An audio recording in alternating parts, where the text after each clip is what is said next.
8-11 Show pemirsa, hari ini ada sesuatu yang menarik yang kami ambil dari dailymail.co.uk.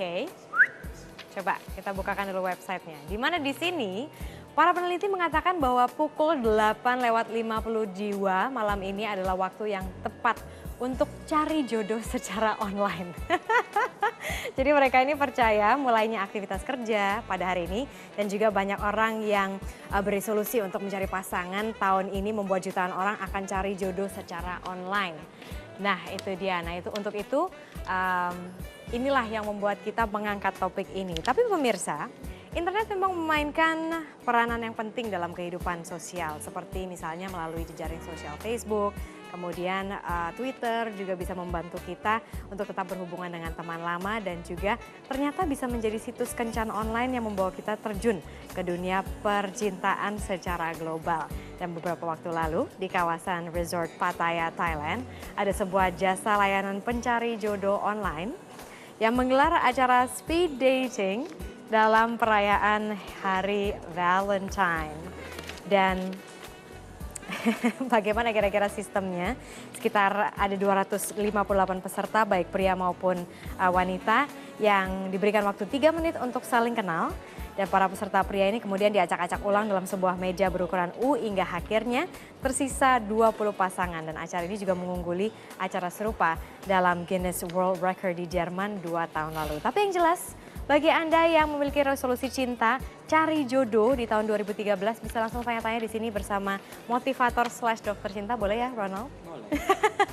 Ronald Frank yang sudah dari sebelah saya untuk tanya-tanya mengenai kira-kira kiat-kiat untuk mencari jodoh via online itu seperti apa. Ronald, sebenarnya seberapa efektif sih mencari jodoh via online itu? Tergantung campaign-nya, tergantung orang itu bisa berkomunikasi melalui online atau tidak. Maksudnya? Sebetulnya kalau keberhasilan itu tidak bisa diukur dari general. Tapi seberapa pandai orang itu bisa menggunakan teknologi online untuk mencari jodoh. Jadi dia harus pintar-pintar gitu. Harus pintar. Ya. Tapi kalau tingkat kesuksesan selama ini yang Ronald tahu itu seperti apa? Saya nggak punya ukuran pasti ya. Yang jelas saya pernah eksperimen sama teman-teman juga gitu. Untuk menentukan caranya, step by stepnya. Yang kebanyakan sih berhasil ya. Nah kunci keberhasilannya memang ada caranya gitu. Bagaimana? Begini, jadi kalau kita mencari jodoh ya, setiap kali kita berinteraksi sama siapapun, respon yang mereka berikan hanya 3 sebetulnya untuk cari jodoh ya. Lampu merah, lampu kuning, lampu hijau. Apa itu? Kalau lampu merah, seberapapun kita berusaha mereka nggak akan jadi jodoh kita. Lampu kuning, maybe yes, maybe no. Dan biasanya kalau kita terfokus ke yang lampu kuning ini, biasanya akan penuh drama. Karena akan tarik ulur gitu. Karena kan maybe yes, maybe no, bisa jadi, bisa tidak gitu. Sedangkan kalau yang lampu hijau, itulah jodoh kita. Karena dia akan langsung suka, tertarik dengan kita dan terjadi chemistry yang klop gitu. Jadi kalau ingin berhasil mencari jodoh online, fokuskan ke yang lampu hijau. Fokuskan ke lampu hijau. Tapi kita tahu dari mana kita dapat lampu hijau atau tidak gitu. Oke, kita tahunya dari komunikasi. Komunikasi awal kita dengan seseorang haruslah tidak panjang-panjang, tidak menunjukkan diri kita sebetapa bagusnya kita. Karena kan biasa kalau orang pendekatan ya, kan ada term PDKT ya, pendekatan. Itu dia menunjukkan seberapa hebat dirinya, dia berusaha sedemikian rupa untuk menjual dirinya. Itu nggak boleh? Itu tidak boleh karena seperti ini, kalau misalnya kita terlalu mengejar, terlalu mengejar seseorang, orang tersebut tidak mengejar kita balik atau tidak mengeluarkan usaha atau effort, usually akan end up cinta bertepuk sebelah tangan. Dan andai kan memang kalau jadi jodoh, satu di antara 2 pasangan satu di antara 2 orang ini akan sengsara biasanya. Nah berarti kalau misalnya online otomatis ini message-an dulu betul, baik via Facebook atau Twitter. Informasinya kira-kira apa saja dan seberapa panjang? Jangan panjang-panjang. Jadi kalau saya memberikan tips ya soal mencari jodoh online itu ada 3 caranya, ada 3 step. Step nyatet. Step pertama itu adalah introduction. Selalu kita harus introduction dulu diri kita dan intention kita apa. Intention awal jangan, hai saya cari jodoh, kamu mau gak sama saya? Itu sangat creepy gitu, menakutkan sekali. Jadi dari awal kita harus punya semacam sedikit jual mahal, namun kita komunikasikan dengan halus gitu. Seperti apa? Hai, saya ingin mencari teman. Saya lihat sepertinya kamu cocok menjadi teman saya. By the way, nama saya Ronald. Jika kamu berminat, silahkan balas. Jika dia tidak balas, jangan langsung dihujani dengan 1000 message. Biasanya itu yang terjadi. Oh ya? Kalau kita menghujani 1000 message itu menunjukkan bahwa kita desperate. Oke. Jadi cukup message 1, message kedua bisa kita bilang, hai, sepertinya kamu tidak membalas, mungkin kamu tidak lihat. Lalu copy paste lagi message yang sebelumnya kita berikan. Dan kalau dia balas, berarti tandanya itu dia lampu hijau karena memang dia tertarik. Kalau tidak ya sudah, jangan buang waktu ke situ. Itu step pertama. Step kedua, setelah dia tertarik, kita berikan setelah introduction kita berikan kita seperti apa gitu, kesukaan kita, hobi kita, dan lihat apakah itu bisa cocok dengan dia. Misalnya, hai, saya suka menunggang kuda loh. Kalau menurut saya menunggang kuda seperti ini, A, B, C, D. Kalau dia bilang, oh iya, menunggang kuda, saya juga suka menunggang kuda. Nah, di situ ada koneksi. Atau jika dia tidak suka menunggang kuda, dia akan penasaran biasanya kalau dia suka. Dia akan bilang, oh ya seperti itu, menarik sekali. Menunggang kuda seperti apa sih? Dia nanya. Jadi komunikasinya dua arah. Jadi ada pingpong begitu? Betul, ada pingpong. Dan ketiga adalah komitmen. Biasanya kita mengajak dia untuk keluar bertemu langsung. Seperti itu. Jadi introduction, terus koneksi, lihat apakah ada koneksi, lalu ketiga komitmen untuk bertemu. Komitmen untuk bertemu. Nah ini sebelum kita bertemu harus berapa lama dulu nih message-messagean? Biasanya kalau message kedua kita sudah connect, klik, itu tidak akan lama. Oke. Jadi langkah berikutnya adalah bertemu. Iya. Kalau bertemu juga pasti kita kan ada. Kita nggak mau cari jodoh selamanya online kan. Kita harus bertemu, tatap muka gitu ya. Persyaratan bertemunya seperti apa? Tempatnya seperti apa? Kapan? Di mana? Jam berapa? Usually kalau memang pada saat message pingpongnya sudah bagus dan sudah ada chemistry terbuild, bayangkan itu hanya message. Hanya message saja sudah ada chemistry. Peraturan seperti itu udah nggak ngaruh lagi gitu. Mau ketemu di mana, jam berapa. Dan semua itu kita buat pertemuan ini jangan seperti struktur step by step seperti mau melamar kerja gitu. Karena ini kan hal personal. Jadi mungkin ya bisa dibilang kita bisa kirim message, hai, besok kebetulan aku lagi mau santai di Starbucks, kalau misalnya kamu ingin join ya silahkan join. Jadi bisa seperti itu, casual aja. Jam berapa? Jam segini gitu. Seperti teman janjian aja sih. Seperti teman janjian aja ya. Baik, kita masih akan terus mengorek tips-tips untuk cari jodoh dari Dr. Cinta Ronald Frank. Kami juga ingin mengundang para pemirsa untuk berinteraksi dengan kami. Pemirsa bagi Anda yang mau konsultasi, nggak perlu sebut nama, nggak perlu sebut umur. Bisa langsung telepon ke 58304050, jadi di 58304050. Atau Anda juga bisa tweet kami bagi yang Anda yang mau membagi identitas Anda di @811show. Tetaplah bersama kami, Resolusi Cinta 2013 bersama Ronald Frank. Sesaat lagi.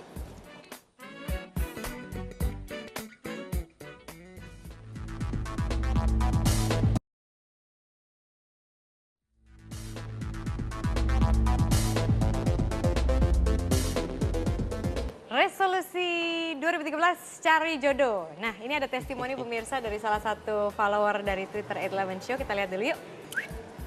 Nah, dari Putri Mauli Maharani.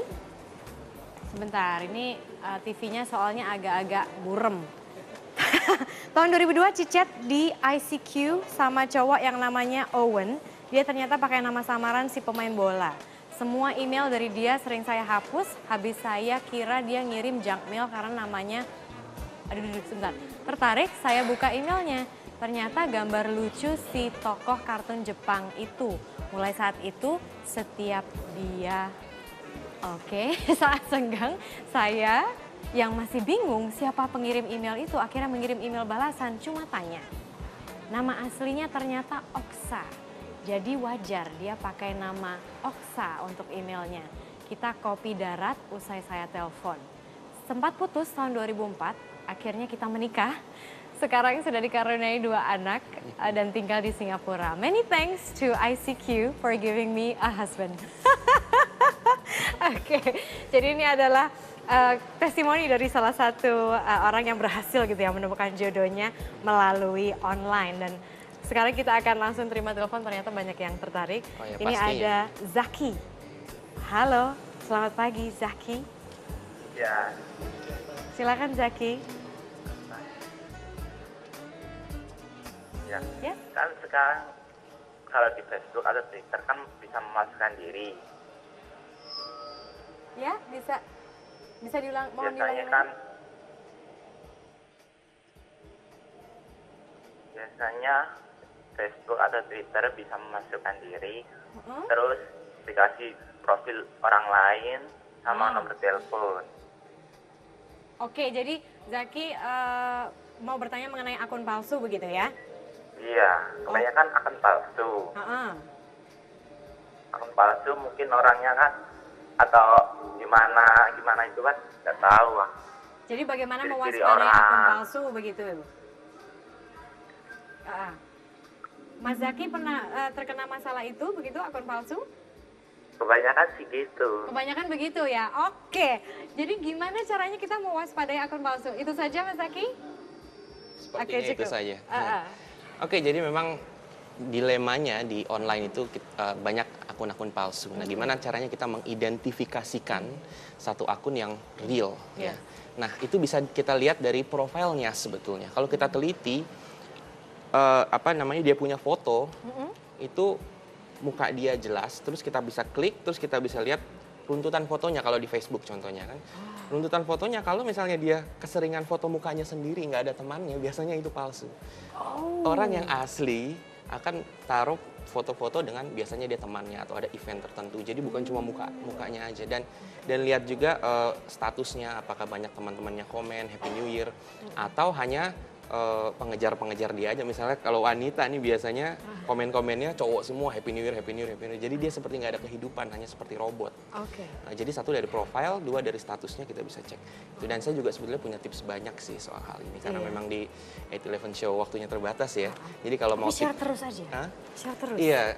Tipsnya bisa dilihat di website saya, perihalcinta.com, perihalcinta.com. Di situ banyak tips-tips yang lebih spesifik ya. Namun untuk yang pertanyaan tadi ya, seperti itu bisa dilihat dari dua, foto dan statusnya dia, punya Foto kehidupan dan atau tidak. Oke, punya kehidupan atau tidak. Dan Jadi, bisa dilihat juga dari friends-nya. Dari Biasanya kalau wanita, friends-nya cowok semua, nah itu biasanya palsu. oh masa? Betul. Oke. Dan itu yang fenomena yang saya temui. Bahkan sekarang banyak cowok itu nyamar jadi cewek. Entah apa maksudnya, biasanya jualan. Ngeri banget ya. Iya betul. Tapi kalau misalnya omong-omong tentang biodata ini, bagaimana sih kita misalnya kita yang serius ya, menulis biodata yang catchy tapi tidak mengada-ngada, catchy tapi tidak mengada-ngada. Oke. Biodatanya ya kita jujur aja harusnya nulis seperti apa, kita sukanya apa, hobinya apa gitu. Dan kalau bisa jangan terlalu men-show off-kan diri di Biodatanya. online ya, biodatanya, karena itu usually orang akan melihat ini kok terlalu berlebihan gitu. Jadi usually aja saya adalah news anchor di Metro TV misalnya, bla bla bla gitu aja sih. Ada nggak sih Ronald kira-kira online dating website yang oke di Indonesia? Kalau di Indonesia saya belum lihat ada dating website yang oke ya. Jadi lewat mana dong yang oke? Kalau yang oke bisa Facebook dan Twitter, usually seperti itu. Karena banyak sekali orang di Facebook dan Twitter, dan kita bisa bertemu mereka semua gitu di Facebook dan Twitter. Oke, kalau misalnya omong-omong tentang kopdar begitu, maksudnya setelah kita message-an, udah gitu bertemu gitu, terus langkah berikutnya apa untuk memastikan bahwa hubungan ini jadi gitu loh. Kan itu intinya kan, cari jodoh, menikah, punya anak. Jadi seperti yang tadi saya bilang, pastikan bahwa dia itu lampu hijau. Nah, cara memastikannya itu adalah waktu online dan offline. Pada saat bertemu ya, jadilah diri sendiri, jangan pakai topeng gitu biasanya ya. Biasanya kan orang kalau suka sama suka mereka pakai topeng, yang jelek-jelek diumpetin, yang bagus dikasih lihat seperti itu. Jadi pada saat bertemu jadi diri sendiri, ngobrol apa adanya. Dan harus berbesar hati kalau memang tidak cocok ya sudah. Seperti itu. Biasanya selama ini kasus-kasusnya seperti apa sih? Iya, biasanya nggak cocok tapi dipaksakan karena wanitanya cantik atau prianya kaya seperti itu. Dan itu yang membuat konflik. Seperti itu. Jadi kalau memang ingin jodohnya tidak berkonflik, tidak ingin cinta bertepuk sebelah tangan, harus membesarkan diri. Jika memang tidak lampu hijau, lepaskan. Oke, ini juga ada pertanyaan yang saya lihat nih dari ya sekitar teman-teman sekitar aja. Banyak sekali perempuan-perempuan begitu ya di usia di atas 30 maupun awal ataupun akhir begitu. Yang tampaknya kesulitan mencari jodoh, padahal kalau saya lihat nih dia cantik, pintar, sukses, baik pula. Tapi selalu tidak berhasil. Betul. Permasalahannya di mana, Ronald? Teman-teman saya juga banyak seperti itu, ya, kan? umur 30-an ke atas yang mereka cantik, modis, seksi, sukses segala macam. Tapi memang yang diomongkan sama saya pada saat mereka curhat adalah mereka itu over selektif biasanya, ingin pria yang seperti idealisme mereka. Dan tidak salah gitu, hanya saja mereka tidak tahu tempat mencari prianya di mana. Itu untuk wanita ya. Ini kita ngomongin wanita atau Iya, pria? kita ngomongin perempuan dulu. Oke, Laki-laki mah perempuan. gampang kayaknya ya. Iya betul. Betul loh. Terus? Jadi mereka tidak tahu tempat di mana menemukan pria idaman mereka. Kalau mereka tahu tempatnya, di situ akan banyak pilihan dan mereka bisa melihat mana yang lampu hijau. Maksudnya tahu tempat itu apa? Tempat untuk bertemu bersosial dengan pasangan ideal mereka. Cara memilih calon tempatnya pasangan. gimana? Cara memilihnya biasanya melalui teman-teman dulu. Bisa online juga, tapi cukup panjang penjelasannya. Jadi biasanya bertemu dengan teman-teman sendiri ya, teman-teman wanitanya. Mereka bersosialisasi. Kalau misalnya mereka punya interest tertentu, misalnya mereka suka bisnis, join klub-klub bisnis. Klub-klub bisnis dimulai dari situ. Join klub dance, dansa, salsa biasanya juga banyak. di Salsa situ. oke. Iya, salsa oke.